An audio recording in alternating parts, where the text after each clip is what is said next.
আছেন।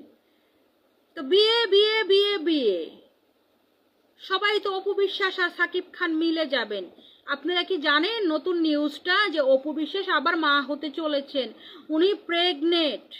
তো এখন কথা হলো, যারা আপনারা বলেন যে অপু বিশ্বাস সাকিব খান সাথে ডিভোর্স হয়ে গেছে, মহিলা কয়দিন আগে বললো ডিভোর্স হয়ে গেছে, আবার অনেকে বলতেছে তার বিয়েই হয় নাই, তাহলে এখনকার বাচ্চাটা কার কার সাথে আকাম করে আপনাদের অপু বিশ্বাস ধরা খেলেন? এই যে ভিডিওগুলা, এই যে বিভিন্ন চ্যানেলে দেখতেছি নিউজ হচ্ছে যে অপু বিশ্বাস নিজে ক্লিয়ার করেছেন অপু বিশ্বাস মা হয়েছেন, অপু বিশ্বাস আবার তৃতীয় বাচ্চা জন্ম দিতে চলেছেন। আমি বুঝলাম না, বাংলাদেশের মধ্যে যার জামাই আছে হ্যারে জিজ্ঞেস করে, এই তোর এটা কার বাচ্চা, কার এটা, কার এটা, কি তোর বাচ্চা? আর তোমার তোমার ইয়ার বাচ্চা নাকি তোমার স্বামীর বাচ্চা? আর সেলিব্রিটিরা, বিভিন্ন সেলিব্রিটি